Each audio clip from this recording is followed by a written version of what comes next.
Et bonjour à toutes et à tous. Bonjour Eliane. Salut Mehdi, bonjour à toutes et tous. Ravi de te retrouver aujourd'hui, ravi de vous retrouver donc pour le deuxième webinaire qu'on organise à propos d'adaptation. Le principe, c'est qu'en fait, on a intitulé ça les rencontres origines à la Climate House. Donc, on est ici même en ce moment à la Climate House à Paris.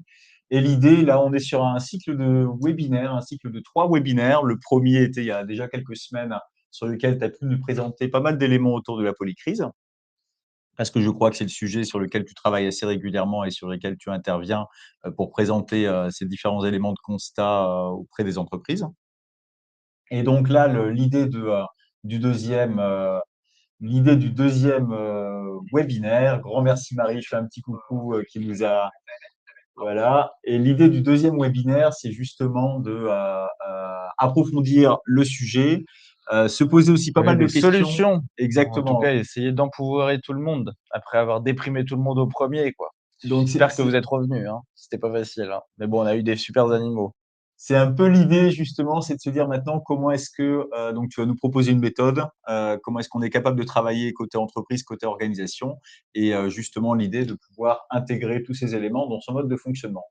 Alors pour la technique, on va passer les supports. Je pense que là, ça va être bon. Voilà. Et Oh là là. normalement, si tout est bon, eh ben, on est parfait. Donc je te passe la parole. Je t'en prie. C'est fluide. On va essayer de faire un échange un peu dynamique. Merci Mehdi, merci à toutes et tous. Alors, l'idée de ce webinaire, effectivement, c'est d'aller regarder comment on peut organiser tout ça. Et je vais commencer par une fable que vous connaissez toutes et tous, c'est la fable du colibri. Et moi, vous m'avez peut-être déjà entendu, pour ceux qui me connaissent, je déteste cette fable-là. C'est quoi la fable du colibri? Donc pour moi, il est temps d'enterrer le colibri. Voilà, il faut juste que je clique bien sur mes trucs. Voilà. Pourquoi il est temps d'enterrer le colibri? Alors ça, c'est quoi l'histoire du colibri? Mehdi a fait un super TEDx à Bordeaux où il commence comme ça aussi. Donc voilà. Et on savait pas, on a découvert juste avant la réunion qu'on avait la même interprétation du colibri. Donc il y a un feu dans la forêt amazonienne, ok? Qu'est-ce qui se passe? Et il y a tous les animaux qui regardent. Et on se place de la perspective de ces animaux qui voient l'incendie. Donc déjà, on se place socialement quelque part, pas chez les animaux qui brûlent, chez ceux qui regardent l'incendie. Parmi ceux qui regardent l'incendie, il y en a un des animaux qui va se rebeller contre cet incendie, c'est le colibri, et il va aller prendre avec son bec un certain nombre de gouttes d'eau, et ces gouttes d'eau, elles vont servir à éteindre l'incendie. Et tous les animaux vont se moquer de lui un petit peu, ils vont dire pourquoi tu fais ça, ça sert à rien.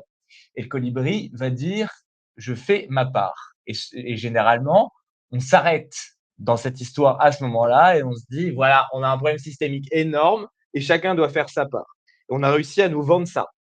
Alors que quand tu as un problème systémique dans ta vie en général, la seule réponse, c'est pas de faire sa part pour que ça aille mieux, c'est de s'organiser rationnellement pour le faire.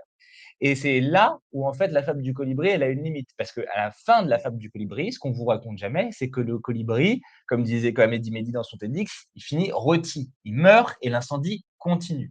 C'est-à-dire que chacun faire sa part, c'est toujours placer cette question de la polycrise en général comme une question morale. Tout va mal, mais moi, ça va parce que j'ai fait mon action dans mon coin. D'accord? Alors que l'idée, c'est de créer une dynamique chez les animaux, qu'on ait de l'organisation pour faire face rationnellement à ce qui se passe. Alors, on avait vu plein d'animaux la dernière fois. L'éléphant au milieu de la pièce, c'était notre polycrise, d'accord? Mhm. Le fait que le futur va être fait de rupture. On avait les rhinocéros gris qui étaient les rapports du GIEC, si vous vous rappelez, c'est-à-dire les moyennes longues et le fait que les rhinocéros nous fondent dessus, mais finalement, en fait, on n'a toujours pas pris la mesure et on procrastine par rapport à certains éléments, certaines caractéristiques de la polycrise qu'on peut prédire. On avait ensuite la doublette méduse noire et cygne noir qui sont moins connus. Les méduses noires, c'est les mécanismes d'accaparement systémique de la ressource quand elle vient en pénurie. Pensez méga-bassines, pensez canons à neige, pensez aussi impérialisme climatique mené par Trump, c'est-à-dire récupérer toutes les ressources pour s'effondrer moins vite que les autres et profiter de l'effondrement des autres. Et enfin, il y avait nos signes noirs. Nos signes noirs, c'est des événements de bascule systémique. Il y a un avant et un après, c'est le Covid, les subprimes, et ces signes noirs, on ne peut pas les anticiper, les prédire. Et donc, ils nous placent dans une forme d'incertitude structurelle. C'était ça qu'on avait vu. On avait vu que sur cette mer-là, on avait une méthode pour naviguer. C'était une boussole, la boussole du risque, qui se compose de 4 éléments. On va la retracer, hein, cette boussole: aléas, exposition, vulnérabilité et réponse, qui sont en fait notre capacité à voir venir les vagues. Et on avait vu 2 typologies de risques que vous avez sûrement vu lorsque vous faisiez vos exercices de reporting en particulier, qui sont les risques physiques et les risques de transition. Cette boussole du risque, on peut la calibrer pour voir à la fois les risques de transition et les risques physiques. Mais la question auquel on n'avait pas répondu la première fois, c'est comment on peut articuler tout ça. Et donc, du coup, alors merci pour ce rappel et le petit clin d'œil, hein, sur les animaux. Alors, ça fait sourire, mais ce que je trouve assez intéressant, c'est que ça nous permet d'imager assez fortement les choses. Donc, du coup, la promesse d'aujourd'hui, c'est sur ce webinaire, comment est-ce que maintenant l'entreprise va être capable de rentrer dans cette logique et d'arriver à décortiquer avec une forme de méthode que tu vas nous présenter C'est pour ça. détailler la manière d'intégrer ces éléments et de réagir en fonction de ces différents aléas, de ces différents risques. C'est ça. Aujourd'hui, on est dans l'entreprise Colibri. L'entreprise Colibri, c'est quoi? C'est on va faire du reporting de tous les impacts, d'accord? Vous vous souvenez, hein, la partie, on va faire un rapport sur le climat et puis on va faire un rapport sur l'eau et puis on va faire un rapport sur la biodiversité et on va essayer de faire un plan pour réduire et faire mieux en particulier. Et du coup, on est dans cet aspect reporting et moral et on n'est pas dans cet aspect analyse de risque. L'idée de ce webinaire-là, c'est de réorganiser un peu tout ça pour qu'on soit en capacité de donner une réponse qui soit réellement systémique. C'est ça le mot décisif. L'organisation, c'est la systémique. Et il faut reconnaître, du coup, d'abord le caractère systémique de cette situation. Et pour ça, on va commencer à rentrer dans un concept que vous avez peut-être déjà vu avec quelqu'un dont j'apprécie beaucoup, beaucoup les travaux, qui s'appelle Olivier Amand. Et Olivier Amand, il va expliquer que le vivant, en fait, le vivant qui survit depuis des décennies, c'est le vivant qui est robuste plutôt que d'être performant. Deux définitions. La performance, c'est faire le maximum avec le minimum. Tandis que la robustesse, c'est être capable d'assurer la stabilité malgré les fluctuations extérieures. Et en fait, le vivant marche avec un certain nombre de fluctuations intérieures qui lui permettent de s'adapter lorsqu'il y a des extrêmes qui lui tombent dessus, des extrêmes climatiques. Par exemple, les manchots dans la banquise, ils vont se serrer les uns les autres pour pouvoir heu, garder le chaud collectivement. Vous avez aussi un autre exemple de robustesse que vous avez avec le corps humain. Votre corps, il est sous-performant et à 37 degrés de température et quand vous êtes à 40 degrés de fièvre, il devient surperformant et en fait, cette surperformance, elle va avoir pour but d'éliminer une maladie, mais elle est temporaire. Si vous êtes en surperformance en permanence, vous mourrez et on va prendre cette question-là pour les entreprises. La performance, déjà, elle a un coût. Cette performance, dans un monde qui est relativement abondant, elle peut fabriquer de la robustesse. Vous êtes hyper performant, vous générez énormément de chiffre d'affaires. Ce chiffre d'affaires, vous pouvez le réinvestir dans un autre secteur d'activité qui vous permet de maintenir par rapport aux fluctuations de votre marché mère. Sauf qu'en fait, la performance, elle a un coût. Ce coût-là, il est de 3 ordres. Le premier coût, c'est l'uniformisation. Vous devez vous hyper spécialiser sur une production que vous faites parfaitement bien et sur lequel vous allez tirer le maximum de votre valeur ajoutée. La rapidité, il faut que la circulation marchande, on vous achète de plus en plus de trucs et que vous produisez de plus en plus de trucs. Donc, en gros, vous nécessitez la création d'un besoin chez vos clients en particulier. Et la question de la hiérarchie, on y reviendra tout à la fin du webinaire, mais c'est qu'on va faire une organisation économique qui va optimiser cette circulation marchande. Or, un peu comme la bonne image ici qu'on peut avoir, c'est l'agriculture. L'agriculture, si vous la mettez dans un objectif de performance, votre maïs ou votre blé, eh ben, vous n'allez pas cultiver différentes essences. Vous allez cultiver une même essence OGM, hyper adaptée à votre territoire et hyper performante sur ce territoire-là. Sauf que du coup, vous allez cultiver des clones génétiques. Vous allez uniformiser votre champ. Sauf que vos clones génétiques, malheureusement, eh ben, ils sont hyper vulnérables. Qu'est-ce que ça veut dire? Ça veut dire qu'en fait, vu que c'est des clones, vu que c'est la même chose, eh ben, fondamentalement, quand vous avez un ravageur un peu performant qui va taper dessus, tout le champ est par terre, premièrement. Donc, le coût de l'uniformisation, c'est de stériliser l'environnement. Vous allez devoir vous protéger coûte que coûte de ces ravageurs-là. Vous allez mettre des pesticides partout, en particulier. Deuxième élément, si vous devez maximiser votre compétitivité, eh ben, il y a un sketch des Guignols que vous voulez peut-être aller regarder. C'est un sketch qui date un petit peu où en fait il y a un agriculteur français et un grand industriel américain et il va lui vendre tout un tas de solutions type engrais, type tracteur, etc. En tout cas de la haute technologie pour l'agriculture parce qu'ils vont dire bah oui mais mère nature il faut lui botter le cul pour que ça aille plus vite. Et en gros, bah, c'est exactement ce que vous faites si vous mettez plein d'engrais, plein d'irrigation. En fait, vous allez doper votre production agricole. Et donc, c'est ça les coûts de la performance, en réalité. C'est de l'uniformisation qui nécessite de la stérilisation et du dopage. C'est exactement comme Lance Armstrong, en fait, quand il est au Tour de France. C'est exactement ça. Ça va être hyper performant sur un temps extrêmement court et après, on va avoir des retombées extrêmement rapides et en particulier, tous les rendements en agriculture commencent à stagner énormément malgré le fait qu'on utilise toujours plus de pesticides et d'engrais. Et donc, on est sur notre tapis roulant qui avance de plus en plus vite et on essaye de courir toujours plus vite. Et là, on est en train de toujours courir toujours plus vite pour faire du surplace. Et en fait, c'est ce qui se passe quand vous rentrez dans un monde fluctuant. Quand vous rentrez dans un monde fluctuant, toutes les optimisations que vous avez faites, elles fabriquent des vulnérabilités et donc vous créez un boomerang. Dans le monde fluctuant, un gain de performance en plus vous fait perdre de la robustesse. C'est ce que vous pouvez voir sur ce graphique-là. Pourquoi? Parce qu'en fait, à chaque fois, l'optimisation, c'est la fragilisation. Dans la polycrise, vous avez ce qu'on appelle une synchronisation des vulnérabilités. Toutes les vulnérabilités que vous avez créées pour être performants, en fait, à un certain moment, elles vont se synchroniser au moment où le signe noir passe. C'est ce que vous voyez là. Moi, je suis physicien de formation et j'adore ces histoires de pendules, etc. Et là, vous avez des pendules sur un skateboard et au début, vous voyez que les pendules sont asynchrones. Mais avec le petit mouvement qu'ils génèrent les uns les autres, ils vont se retrouver en synchronisation progressive. Et ça, si vous vous rappelez le premier webinaire, c'est lorsque je vous avais dit que les emmerdes volent en escadrille. C'est exactement ça. C'est-à-dire que toutes les vulnérabilités différentes que vous avez générées en faisant votre organisation hyper performante, et ben, au moment où il va y avoir le signe noir, ou au moment où il va y avoir une suite de crises, etc., elles vont se synchroniser, elles vont vous coûter extrêmement cher et elles vont menacer la survie de votre activité en tant que telle. Et donc, en fait, la grande question, si on est dans Matrix, pardon. Alors, excusez-moi, je ne sais pas si c'est dans Matrix, si c'est la bonne, la bleue ou la rouge. J'ai jamais regardé Matrix, mais je connais le même. Et donc, il y a deux choix. Soit vous allez tracer votre route en fonction de cette réalité-là de la polycrise, de ces ruptures et de ces non-linéarités, soit vous allez suivre le chemin du grand n'importe quoi avec les autres. L'autre métaphore qu'on a, c'est l'océan rouge ou l'océan bleu, d'accord? L'océan rouge, c'est un marché existant sur lequel on est hyper concurrentiel et il y a déjà une demande, mais du coup, en fait, c'est un marché de requins où tout le monde va se tuer les uns les autres en réalité. Et votre choix, en fait, c'est d'aller naviguer autre part, c'est-à-dire dans l'océan bleu. C'est en fait simplement l'endroit où vous allez avoir un marché qui n'est peut-être pas existant, mais qui répond à une réalité physique. Ici, vous avez océan rouge et océan bleu, notamment, avec tout le monde qui est en train de se taper autour de l'IA, consultant IA, machin chouette, l'automatisation.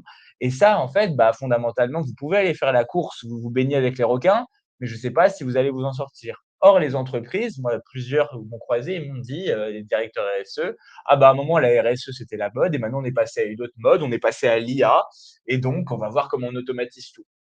Bah, dans la polycrise, c'est exactement ce qu'il ne faut pas faire. Il faut avoir des diagnostics physiques rationnels et planifier de façon rationnelle là-dessus. Et donc, aller faire bifurquer le business model pour aller nager dans notre océan bleu.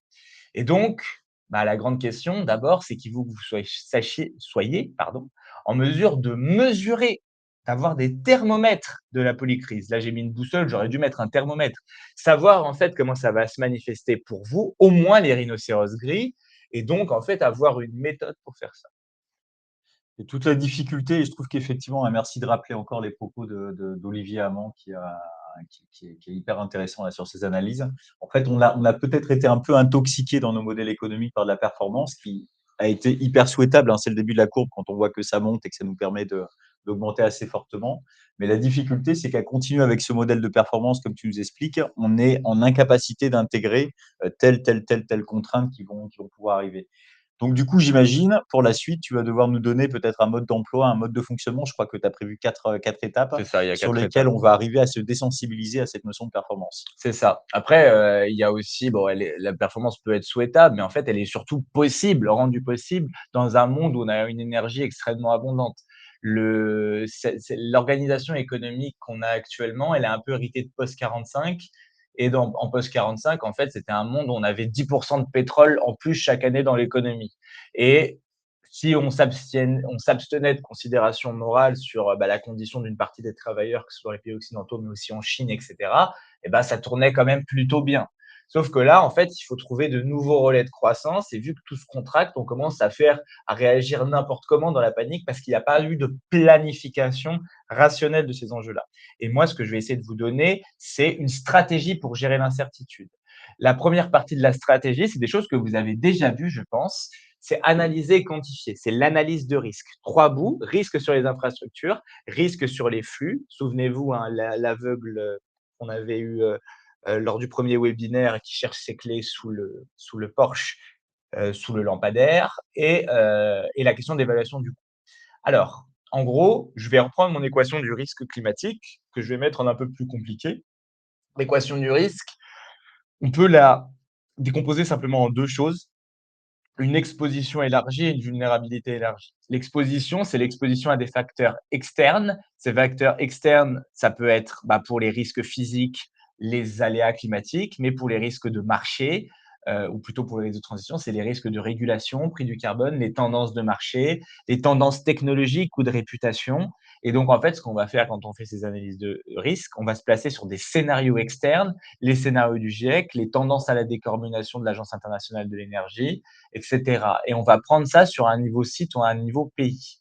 Sur la vulnérabilité, en fait, on va essayer de trouver les caractéristiques internes de mon entreprise, par exemple les facteurs de criticité, quels sont le pourcentage de mon chiffre d'affaires qui est concerné par tel ou tel aléa, quels sont les sites les plus touchés, est-ce qu'ils sont les plus critiques, pardon, leur sensibilité physique, un site qui a une forte consommation en eau, il est plus touché par la notion de stress hydrique, et les capacités d'adaptation. Est-ce qu'on a les ressources pour mener une politique d'adaptation? Est-ce qu'on l'a planifié? Est-ce que techniquement c'est possible?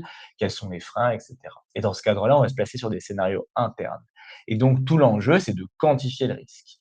On peut quantifier le risque site par site, pour le physique en tout cas, site par site ou territoire par territoire. Ce que vous avez beaucoup, peut-être si certaines dans le webinaire ont déjà fait une analyse de risque, ils ont payé une plateforme super chère sur des données qui sont en général open source et qu'on peut trouver tout seul, qu'on peut bidouiller d'ailleurs, d'accord? Et en fait, on va prendre un certain nombre de coordonnées GPS, c'est-à-dire, en gros, vous avez un site en Île-de-France, vous avez un site en région PACA, vous avez un site au bord de la mer, en Bretagne, vous avez un site à Calais et vous allez analyser le trop chaud, combien de jours de vagues de chaleur en plus, le trop d'eau, est-ce qu'il y a des précipitations extrêmes ou des possibilités d'inondation. Vous allez regarder le trop sec avec le retrait-gonflement des argiles ou si vous avez une production de pommes de terre ou de tomates, est-ce que le rendement tient? Et j'ai pas du tout parlé de cet enjeu-là parce que les webinaires sont assez contraints au niveau temps, mais il y a la question énorme de l'élévation du niveau de la mer.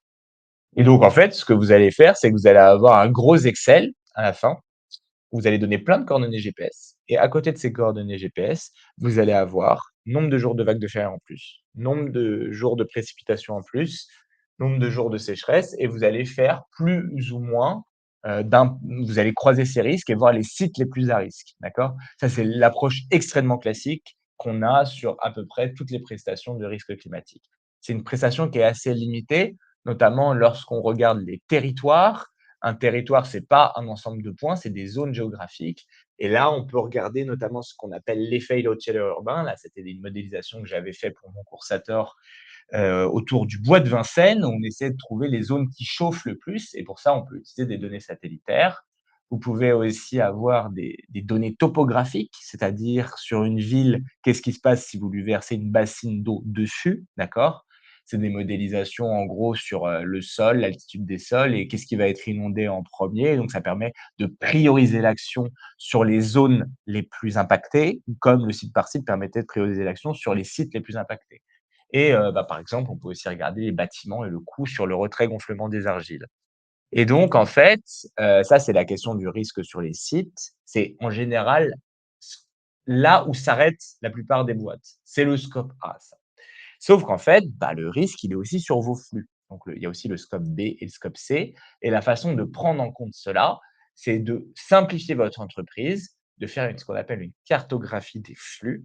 Une cartographie des flux, c'est en fait, identifier les processus qui permettent le fonctionnement de votre entreprise et de les classer par niveau de criticité. Par exemple, une entreprise qui va faire des tomates, qui va faire, des spaghettis bolognaise, on va dire, ou juste de la bolognaise, et bah, fondamentalement, un des processus critiques, c'est l'acheminement de tomates et donc dans le processus critique, c'est-à-dire s'il y a plus de tomates, il y a plus de bolognaise et donc ça va être un processus qui va être noté A, d'accord? Qui va être noté 4 ou très fort risque, c'est-à-dire, la croissance des tomates et l'approvisionnement des tomates. OK? Et en fait, vous pouvez et ça, c'est un processus du scope A en particulier. Si l'entreprise de bolognaise, elle a, en propre, ses champs où elle cultive ses tomates, ou ça sera un processus du scope B si elle passe par d'autres fournisseurs. Et en fait, ce qu'il faut faire, c'est considérer mon entreprise en globalité et voir tous les processus qui la font marcher en priorité et les regarder sur scope A, B, C, d'accord? Vous avez une liste de macro-processus avec des processus dedans. Ça, c'est la méthodologie OKARA et donc pour analyser les flux, on ne va pas faire une analyse sur un territoire, on ne va pas faire une analyse sur un ensemble de sites, on va faire une analyse sur un ensemble de processus, ce qui est un peu plus compliqué, mais ce qui se fait. Pour le faire, en fait, on va cartographier la chaîne de valeur. Il y a 4 étapes. Cartographie, examen des processus tout au long de la chaîne de valeur. Ensuite, on va prioriser les processus critiques. Processus critique, par exemple, il y a un processus, qui est, pour notre producteur de tomates, faire de la publicité pour la bolognaise. C'est peut-être un peu moins critique, que le processus avoir les tomates. D'accord? Et puis, on va noter tout ça pour chacun des processus. Sensibilité, adaptabilité, c'est-à-dire qu'on va classer pour les processus les plus sensibles au risque. Est-ce que en fait, ça a un risque qui va impacter mes concurrents? Que dit la littérature scientifique sur l'évolution du rendement de la tomate avec le changement climatique? Et on va voir en fait comment ça va évoluer. On va avoir une prospective rationnelle là-dessus. Et ensuite, on va identifier ça comme des risques globaux au niveau groupe. Pour être beaucoup plus concret, je vais reprendre des éléments de la méthode OKARA. Vous allez commencer par prendre votre entreprise en globalité et vous allez réduire son périmètre d'abord aux lignes de produits, aux business units que vous voulez regarder, ensuite aux sites à fort enjeu et ou dans ces sites aux processus à fort enjeu. D'accord? Et en fait, on se retrouve avec une analyse qui va être semi-quantitative. On va donner des notes, un peu comme on fait en conseil en stratégie, qui vont nous permettre de dire ce risque est majoritaire par rapport à un autre et ce risque-là va faire l'objet d'une étude particulière où on pourra ramener le problème à un ensemble de sites ou un ensemble de territoires. Évaluation de la criticité des processus, en gros, on a, par exemple, là, sur mon scope A, j'ai mis un processus maintien macro-processus maintien des conditions de stockage des matières premières, produits et déchets, c'est les tomates et dedans, vous pouvez avoir stockage de produits secs, stockage de produits frais, donc tomates surgelées, tomates pas surgelées, produits dangereux, je ne sais pas s'il y a des produits dangereux dans la production de tomates, peut-être les édulcorants, stockage des déchets industriels et cetera et tout ça, c'est des processus et en gros, ce que vous allez faire, c'est un oui/non sur mon entreprise. Est-ce que ce processus-là est concerné? Est-ce que ce processus-là est concerné? Est-ce que ce processus-là est concerné? Et on va voir, par exemple, sur le processus stockage des produits frais, à quel point il est critique. Si c'est un processus vital, on va lui mettre la note de 4. Si c'est un processus mineur, par exemple la photocopieuse, 0. Est-ce qu'il y a une capacité d'adaptation sur ce processus? C'est-à-dire, est-ce qu'on a déjà des mesures qui sont en place ou pas? Est-ce qu'on va être en voilà, si on n'en a pas, absence d'option d'adaptation, donc c'est 4, c'est le plus à risque.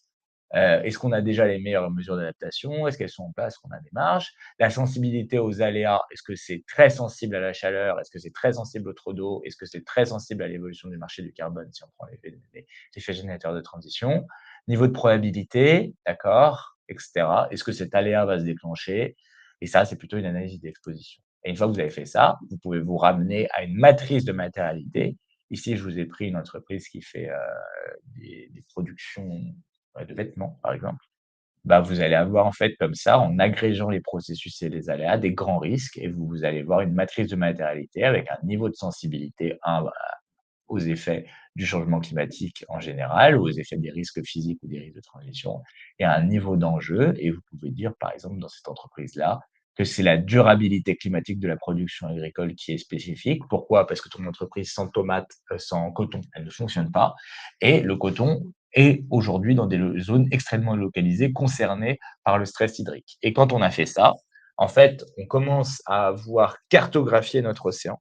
Et en cartographiant notre océan, on est capable de prendre des mesures qui soient rationnelles par rapport à ça.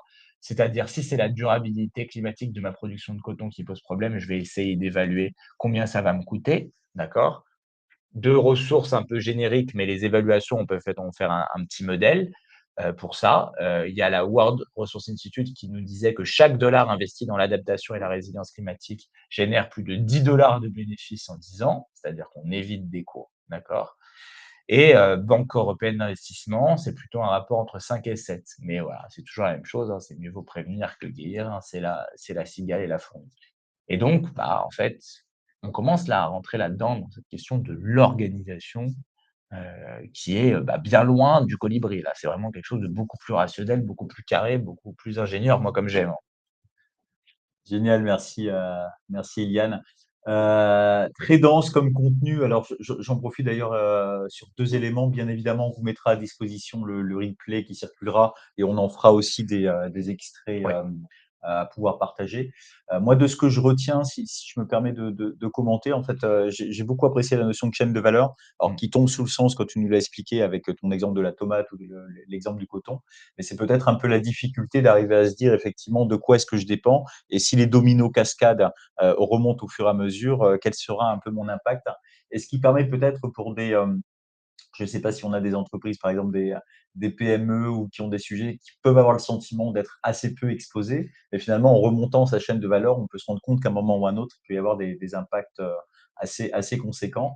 Et forcément, le petit clin d'œil au bilan carbone, hein, on retrouve bien la notion de scope 1, scope 2, scope 3, d'aller chercher plus loin pour retrouver ce qui peut avoir une conséquence sur nos modes de fonctionnement.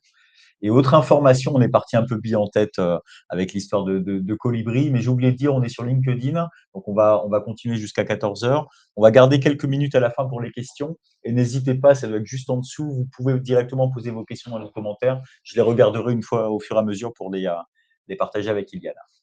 Donc le premier point, je pense, tu nous l'as bien cartographié sur cette question d'identification des risques.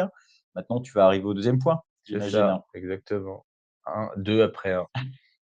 Et donc une fois que vous avez fait ça, bah, faut faire un peu de prospective. En fait, là, vous avez eu v les vous avez votre boussole.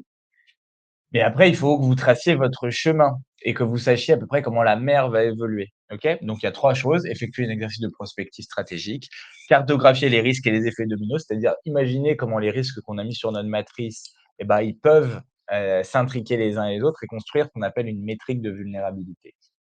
Pour ça, je vais donner un exemple avec notamment, plutôt risque de transition là, c'est-à-dire les fossiles et les métaux.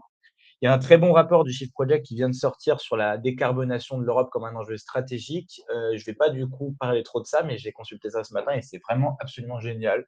Encore un travail, formidable qui nous aide bien à comprendre tout ce qui se passe. Aujourd'hui, en France, on est en Europe, on dépend en France, je crois que c'est un chiffre comme 75 d'énergie fossile hors Europe.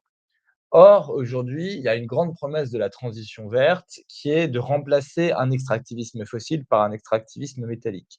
Or, il y a des différences structurelles entre les métaux et le pétrole et les fossiles. Les fossiles, c'est des extractions de volume considérables. Quand les ressources minérales, notamment, c'est des faibles quantités extraites. On a aussi des bénéfices pour les énergies fossiles qui sont extrêmement importants, d'accord, sur le profit entre le coût d'extraction et le coût de vente, même avec des fluctuations de pétrole extrêmement importantes. L'industrie des métaux, c'est des profits beaucoup plus bas. On a aussi, du pétrole, ça se brûle, d'accord? Les métaux, ça se brûle pas, c'est souvent des intrants industriels, donc c'est plus difficile à utiliser et vous avez un risque sur la sécurité énergétique, d'accord?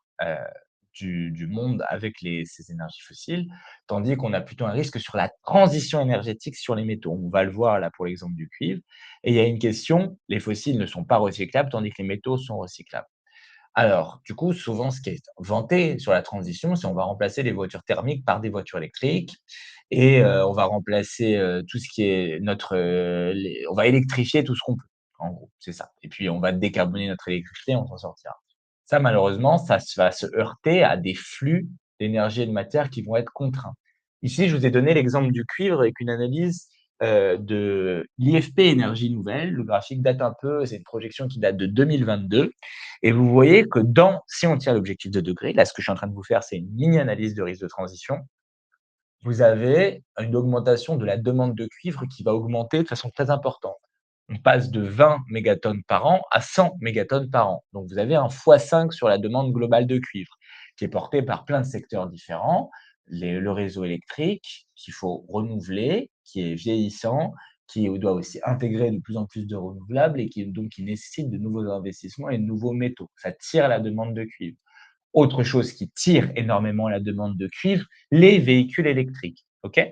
Vous avez aussi la production d'électricité renouvelable, il y a besoin de cuivre pour ça, et électrolyseurs à hydrogène, et cetera. Vous avez plein d'autres demandes sur le cuivre, d'accord? Ça, c'était plutôt les applications bas carbone, mais vous avez des demandes qui restent, notamment sur le numérique, avec l'IA partout, les data centers, ça, c'est du cuivre.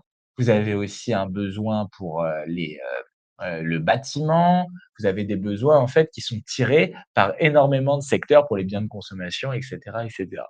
Et donc, en fait, vous avez une demande qui est une demande qui doit être multipliée par 5 sur le cuivre, OK? Et en fait, bah, la question, si la demande est multipliée par 5, il faut multiplier l'offre par 5 pour qu'on arrive à rester dans la situation dans laquelle on est. Or, cette offre-là, eh ben, première caractéristique qu'on avait vue, les ressources métalliques sont extrêmement concentrées. Elles sont, en particulier pour une très grande partie, au Chili et au Pérou et un peu en République démocratique du Congo. Énormément de tensions géopolitiques, et c'est un euphémisme de le dire, sur le Congo et on va voir les problèmes qu'il y a au Chili et au Pérou là-dessus. Mais les 2 grands, quand même, c'est 7 pour la Chine, 7 pour les États-Unis. Or, en fait, bah, ce qui se produit, c'est que malheureusement, je vous ai remis les plupart des mines et regardez un peu ce qui se passe sur le Chili et sur le Pérou. À 2050, à 2030 même, les 20 mines de cuivre qui regroupent 50 de la production mondiale, c'est ce que je vous ai mis sur les points bleus. Et ce que vous avez comme carte ici, c'est une carte du World Resources Institute. Le World Resources Institute, ils ont un outil en ligne que vous pouvez consulter qui s'appelle le World Water Risk Atlas, qui regarde l'évolution du stress hydrique. Or, la moitié des mines à 2030, donc dans 5 ans, c'est-à-dire maintenant en fait, sont situés dans des zones avec un stress hydrique extrêmement élevé. Et donc là, vous voyez que la question du cuivre, c'est pas forcément une question géologique.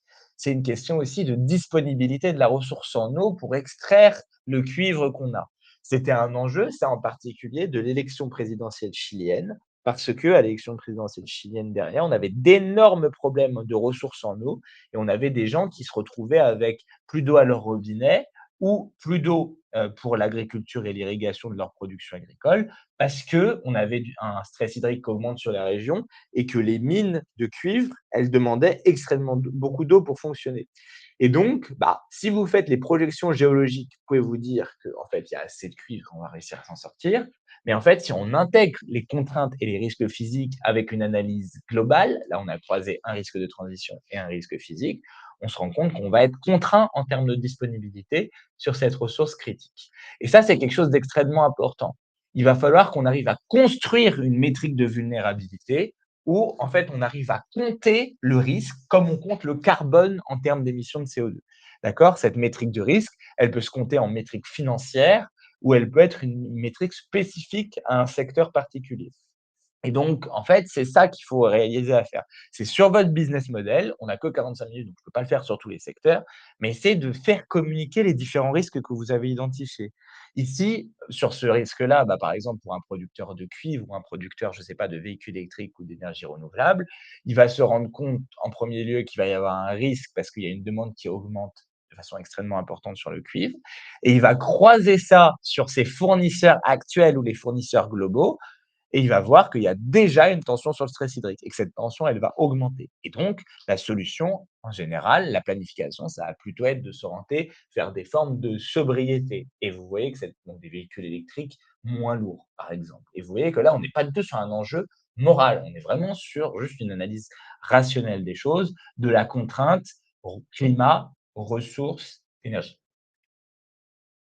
J'en profite là pour faire un écho. Là, je me suis pris quelques notes parce que tu évoques des questions de stress sur l'eau, de tension sur l'eau. Et c'est vrai que souvent, on a un peu tendance à avoir des cartes très dézoomées sur lesquelles on peut se sembler très, très éloigné de ce qui se passe au Chili, même si finalement, tu nous l'as bien expliqué que directement ou indirectement, ça peut nous affecter. Il y a quelques jours, dans un territoire qui m'est assez cher, le sud-ouest, pour y être, enfin en tout cas y habiter et intervenir aussi avec les activités d'origine. Les assises de l'eau donc du bassin de la Dour réunissaient différents types d'acteurs, collectivités, agriculteurs, mais aussi industriels, pour se questionner autour de l'eau. Et alors, j'ai noté comme ça quelques points assez importants sur les questions de sécheresse, la sécheresse de 2022, la sécheresse de 2025, qui a priori, on le dit beaucoup sur le climat, mais c'est la même chose sur l'eau, vont devenir finalement des années non plus anormales, mais des années classiques. Donc, quand on a connu là sur ces dernières années des phénomènes un petit peu spécifiques avec des sécheresses, ben, on peut se dire qu'effectivement la tendance va nous amener à des mondes beaucoup plus en tout cas à des contextes Plus de beaucoup plus conflits d'usage. exactement, plus de conflits d'usage. Des notions de murs d'investissement qui Ouais, sont face aux différents acteurs, ça c'est le modèle de les l'eau paye acteurs l'eau là. publics, exactement, donc quelques dizaines d'années sur lesquelles il faut arriver à imaginer comment est-ce qu'on va Exactement. pouvoir absorber les choses. Et aussi des industriels, alors c'est la bonne nouvelle, qui commencent déjà à anticiper ces différents éléments en se disant voilà comment est-ce que demain je peux être amené à produire si jamais j'ai besoin d'eau dans mes process ou que je suis particulièrement exposé, et comment est-ce que je peux intégrer par-delà ce que faisaient déjà les industriels avec l'énergie, on le connaît assez bien, avec le carbone aussi, et commencer à se dire comment est-ce qu'on vient pour réduire sur ces différents éléments. Donc voilà, je voulais faire un clin d'œil par rapport à ces contraintes-là, et c'est vrai que toute la particularité, c'est qu'il faut naviguer entre du très macro et ensuite de la notion plutôt locale, territoriale. Quand on est sur un bassin versant comme le bassin de la Dour, on est vraiment dans un local et dans un territorial qui va pouvoir nous impacter. C'est ça. C'est aussi un peu difficile, hein, dans l'exercice du webinaire qu'on est en train de faire, c'est que je dois condenser un peu des méthodes et donc être peut-être assez aride sur les méthodes et dire que c'est pas assez concret. J'essaye de vraiment aller sur les 2, mais quand on vous parle de solutions et d'anticipation, ça dépend vraiment du secteur et c'est ça que je vais essayer de montrer, sur les solutions globales. L'idée, hein, du webinaire, c'est en gros, aujourd'hui, vous avez du mal à interpréter la polycrise parce que vous regardez le soleil directement avec, sans lunettes. Et moi, ce que j'essaye de vous donner ici, ce qu'on essaye de vous donner avec Mehdi et avec Origine, c'est des lunettes pour pouvoir regarder à peu près le soleil en face, en tout cas de comprendre les manifestations, les signes faibles de la polycrise. Et donc, si je reprends là mon schéma qu'on a déjà vu, et ben en fait, on va le finir, parce qu'on n'a pas terminé le schéma. Qu'est-ce qu'on doit faire? Bah, gagner des points de robustesse. Et là, je vais vous donner différents exemples de points de robustesse à gagner, mais ça, c'est la troisième étape de planification, ça dépend du secteur. Je vais essayer de donner des philosophies générales et des concepts, moi, qui me parlent pas mal. On est vraiment sur la cigale et la fourmi ici. On a des entreprises, en fait, aujourd'hui, celles qui se vautrent euh, dans la performance. Et ben, en gros, on va prendre l'entreprise performance et l'entreprise en cours de cheminement vers la robustesse. L'entreprise en cours de cheminement, en compétition performante, etc., elle va faire 7% par an, 7% par an, 7% par an de croissance. C'est la cigale. Et pouf, au moment où il y a le Covid, l'hiver vient, la polycrise, le signe noir, moins 80% de chiffre d'affaires. Une entreprise en cours de transition vers la robustesse, elle va utiliser une partie de cet investissement, de ses bénéfices, pardon, pour les investir dans des sphères économiques qui sont robustes. Elle fait des réserves pour l'hiver et elle ne va pas faire 8% de croissance, elle va faire 4.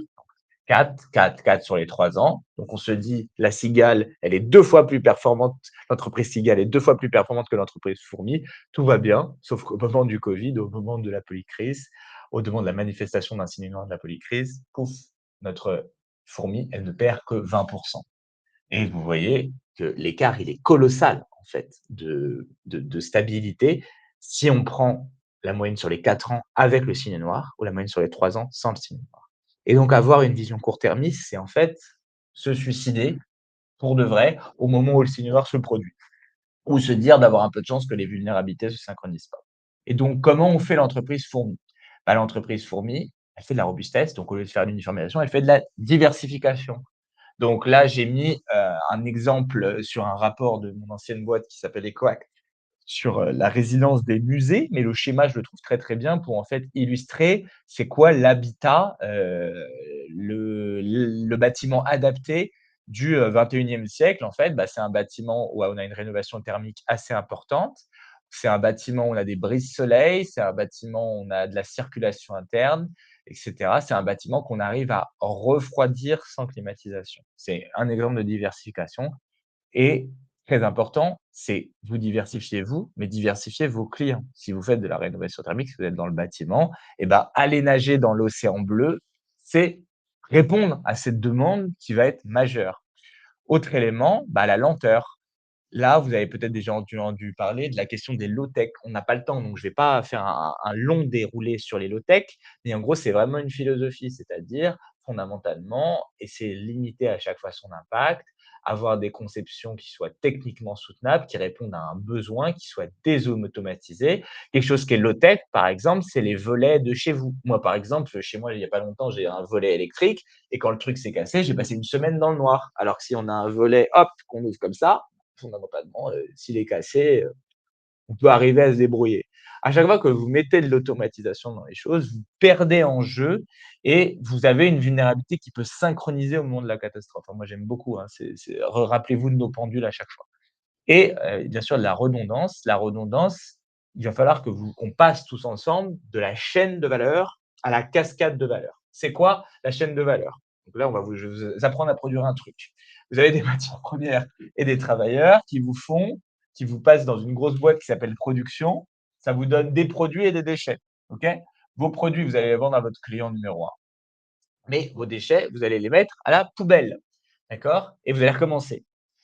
Et ben, dans la cascade de valeur, vous allez utiliser vos déchets comme une matière première et hop, production, produit numéro 2, déchet numéro 2, client numéro 2 et déchet numéro 2, produit numéro 2, enfin, production, transport et cetera et puis on va régénérer un produit par rapport à ça et donc en fait, bah, par exemple, vous pouvez avoir ça dans des formes de production agricole et c'est très important. C'est que chaque fois, le déchet qu'on va générer, on va essayer de le réutiliser et ça vous donne des entreprises qui sont pas hyper spécialisées ça, parce que ça vous donne plein de produits différents. Par exemple, le producteur de tomates, il pourra vendre une partie d'engrais naturels, par exemple, voilà et il y aura une partie aussi de production des cajots, qui ne servent plus, qui vont servir à les produits, je sais pas moi, des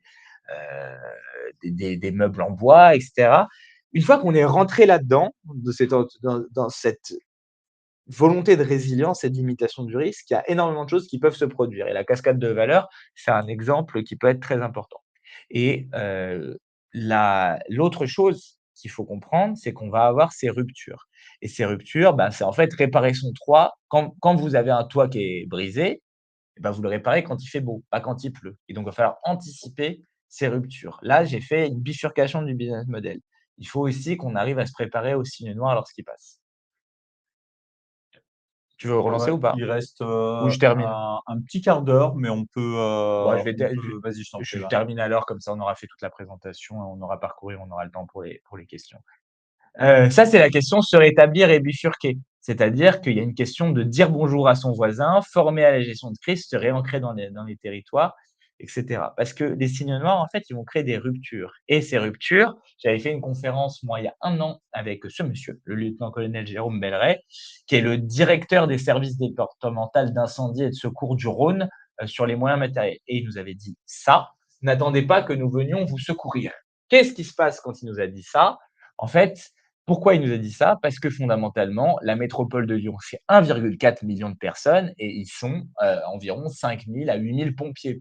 Donc effectivement, si on a une grosse rupture, ils vont pas pouvoir faire ça tout seuls et donc il y a un enjeu extrêmement important à inventer une culture du risque et donc en fait, quand on est une entreprise ou quand on est un des individus, dans un environnement avec des ruptures, la première chose à faire, c'est de dire bonjour à son voisin, c'est-à-dire se connaître, connaître votre territoire, d'accord? Autour de vous, connaître vos fournisseurs et comment on connaît? Eh ben, on fait des espaces de rencontre, on fait des espaces de réflexion collective. Convention des entreprises pour le climat, c'est quelque chose qui est extrêmement bien là-dessus, mais c'est quelque chose qui est organisé et il faut se parler, échanger autour de ces ruptures-là et avoir des coprojets de résilience ensemble, parce que vous ne pourrez pas juste faire votre analyse de risque et juste adapter votre scope A. Il va falloir anticiper ce qu'on fait sur les ruptures, mutualiser, monter des projets communs et avoir du coup la question de la préparation partagée, partager des structures communes, avoir un cadre institutionnel qui permet de réagir à ces crises-là. Et il va falloir aussi rénover les organisations, la façon de réfléchir. Si vous êtes dans un monde instable, il faut que vous vous soyez le moins efficace possible, c'est-à-dire le plus à même à réfléchir ailleurs. Or, l'organisation hiérarchique, si je fais un peu de maths, c'est l'organisation la plus bête parce que c'est celle qui limite presque le nombre de liens par personne.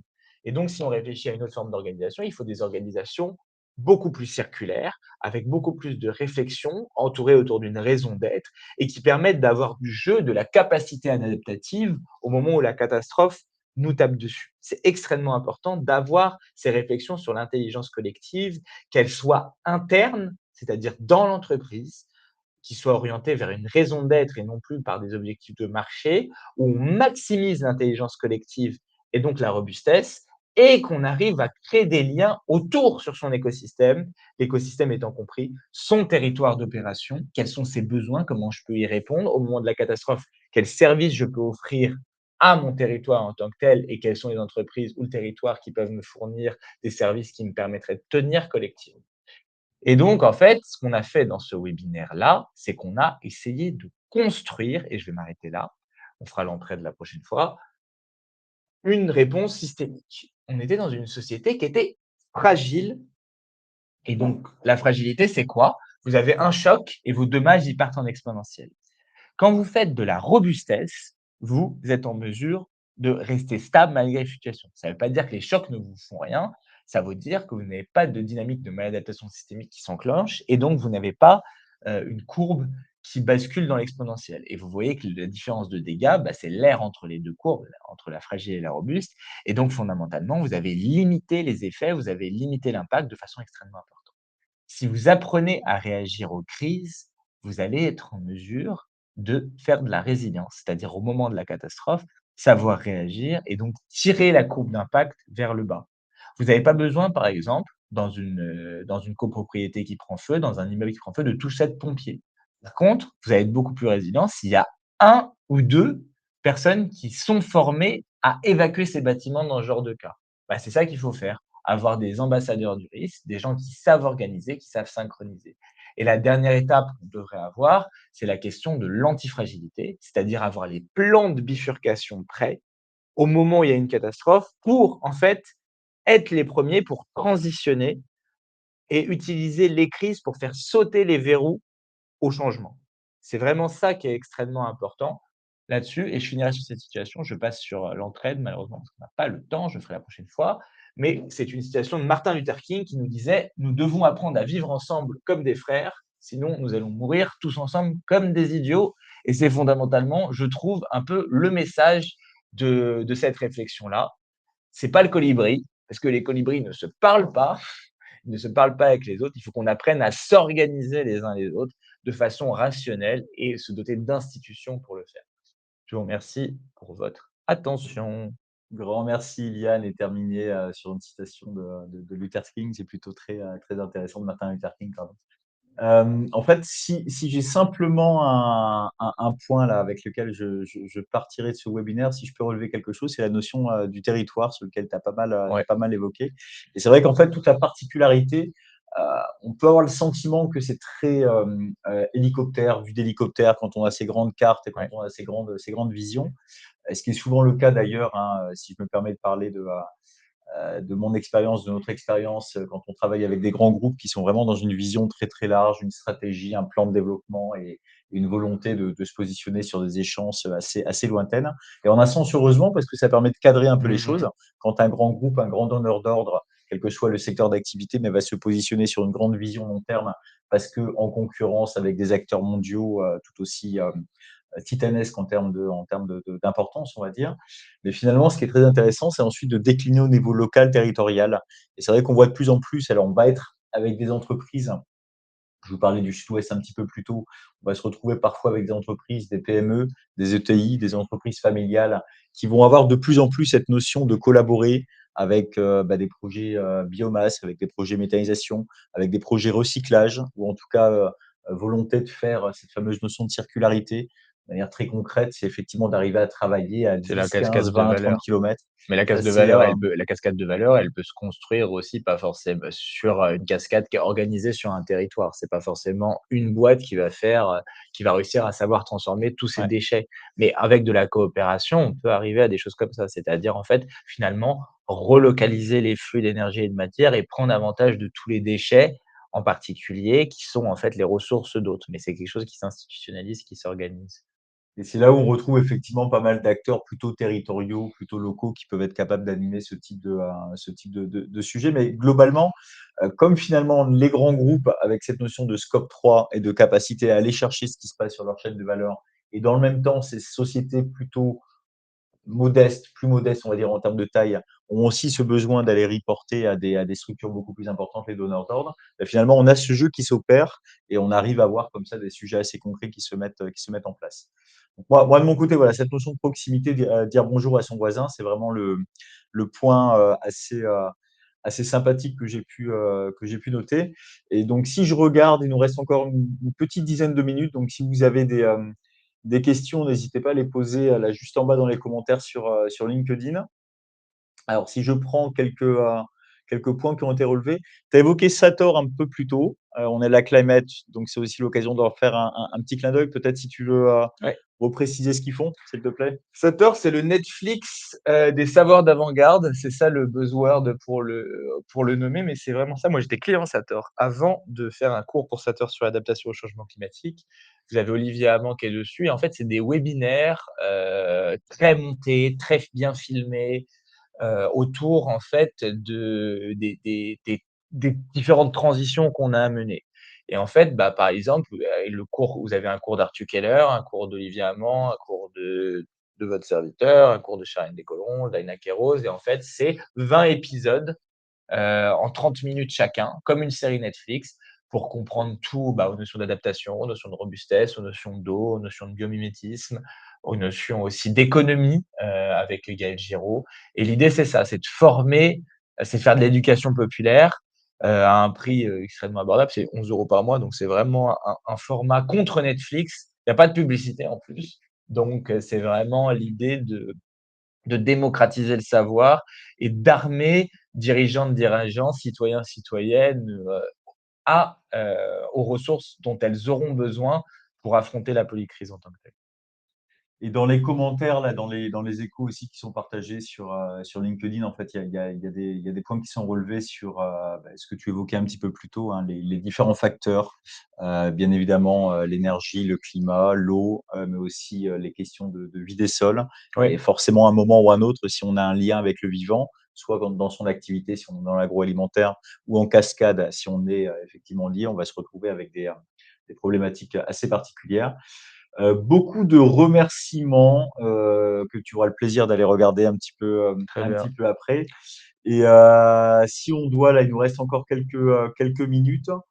Euh, Si tu veux, si je peux Vas-y, je t'en réagir prie. une seconde sur la question globale, on peut comprendre ça comme une dissonance entre deux métabolismes. Le métabolisme économique, qui en fait transforme la nature en déchets et qui va de toujours plus vite dans la circulation et qui rentre en contradiction avec le métabolisme naturel de renouvellement, OK, de toutes ces ressources-là, de toutes ces structures. Et donc en fait, bah, tout ce qui nous arrive, c'est ça. C'est cette différence de cycle, cette harmonie qu'on n'a plus entre les cycles économiques et les cycles naturels. Et tout ça est en fait la matrice de la polycrise. Et la matrice de la polycrise, elle est donc en ça écologique. Parce que, fondamentalement, un tissu social, ça va, si vous avez moins de ressources abondantes, vous allez avoir plus de conflits d'usage ou de conflits économiques ou de conflits sociaux. D'accord? Et donc, en fait, c'est les conditions, c'est les ferments de toutes les ruptures de demain. Et si on n'anticipe pas ces ruptures, on va les subir. Si on arrive à les voir, on peut les transformer, faire de l'antifragilité et faire quelque chose du coup qui soit souhaitable. Parce que chacune de ces ruptures, en chinois, crise et opportunité, c'est le même mot, c'est la même signification. Il faut prendre un peu ces éléments-là, pas pour dire que le changement climatique provoque des risques et des opportunités, mais justement pour avoir les plans prêts pour bifurquer vers quelque chose qui soit adapté à la polycrise, ou en tout cas qui prenne au moins en compte ces éléments-là. Voilà. Grand merci, Iliane. On arrive à la fin. Donc, c'est le deuxième webinaire. Et il y en aura un troisième du coup. Exactement. Alors, le premier, donc, tu nous as dressé un petit peu le portrait de ces questions de polycrise pour nous permettre de comprendre avec toutes les images d'animaux que tu as pu utiliser. Là, aujourd'hui, on vient d'avoir une matrice qui nous permet voir comment est-ce qu'on l'applique à son entreprise et surtout l'identification des risques, hein, qui était quand même le point le plus crucial, le nœud du mode de fonctionnement. Pour le troisième, on avait imaginé travailler sur un cas pratique. C'est ça. Le troisième, bah, à la limite, si vous pouvez tout à fait écrire en commentaire, LinkedIn ou nous envoyer des petits mails à Origin pour savoir ce qui vous intéresserait. On peut aller bosser effectivement sur un cas pratique. On pourrait prendre un secteur en particulier, faire toute l'analyse de risque, de l'analyse jusqu'au plan d'adaptation et de bifurcation. C'est quelque chose qui est faisable. Ou on peut aussi prendre la notion d'entraide et voir un peu développer ces questions de dire bonjour à son voisin et cetera. Vous pouvez tout à fait nous dire, vous, ce qui vous intéresserait de façon, très opérationnelle et pratique et pour le positionnement de la date, on vous reviendra, pour, en fait, savoir, si on fait ça en fin d'année ou si on reprend ça en janvier pour pas que vous soyez, qu'on vienne alimenter votre flux de saturation et votre charge mentale avec les fêtes qui arrivent et cetera. Donc on sera ravis, nous, de continuer cette réflexion de façon très concrète ou un peu plus, théorique. De toute façon, vous savez, moi, comment j'essaye de fonctionner. J'essaye vraiment d'apporter les lunettes et de vous les faire porter, en fait, pendant le webinaire et pour essayer de comprendre la façon dont je pense, qu'est la plus performante, la plus robuste pour voir le monde et puis regarder, en fait, comment on peut faire la bifurcation de son business model par rapport à des enjeux qui sont, tout à fait rationnels et essayer d'avoir une marche rationnelle dans un monde qui l'est de moins en moins. Donc effectivement, partager des commentaires, donner des exemples, des cas pratiques, des cas particuliers sur lesquels vous trouverez que ça ferait sens de pouvoir y réfléchir. Je suis d'accord avec toi, là on a mis novembre, on va se retrouver rapidement dans la période des fêtes et puis ensuite dans la période des vœux de début d'année. Donc très certainement, comme ça nous laisse le temps, on se retrouvera quelque part vers la mi-janvier, on vous proposera une date. Mais entre les deux, voilà, si vous êtes d'accord, jouez le jeu de nous partager des idées, nous partager des éléments. Comme ça nous permettra d'avoir une troisième session la plus dynamique possible et puis de voir concrètement comment est-ce que on peut appliquer ça à un cas particulier donné. C'est ça et peut-être qu'il y a des gens qui nous regardent en replay aussi, puisqu'on va avoir le sur l'événement LinkedIn, vous allez avoir le replay à accéder et moi, je commence à un peu investir, YouTube, donc le replay sera aussi disponible sur ma chaîne YouTube. N'hésitez pas à vous connecter sur la chaîne YouTube, sur le LinkedIn d'Origine, de l'Institut Origine aussi, qui fait des super événements et le mien et celui de Mehdi également et comme ça, on vous donnera toutes les informations et vous pouvez nous écrire aussi en message privé si vous avez envie de voir, certaines thématiques, des choses qui vous interrogent sur ces sujets et nous, ça nous orientera et on sera très heureux de vous lire et très content de mettre de rendre plus opérationnel, ces savoirs, qu'on a tout condensé en 1 heure et demie et donc effectivement, ça peut paraître un peu frustrant, ça l'est pour moi parce que j'ai envie de dire, 40 000 autres choses là-dessus, mais bah, ça sera l'objet de notre troisième rencontre. Allez, parfait, grand merci, on rend l'antenne. Bonne journée à tout le monde.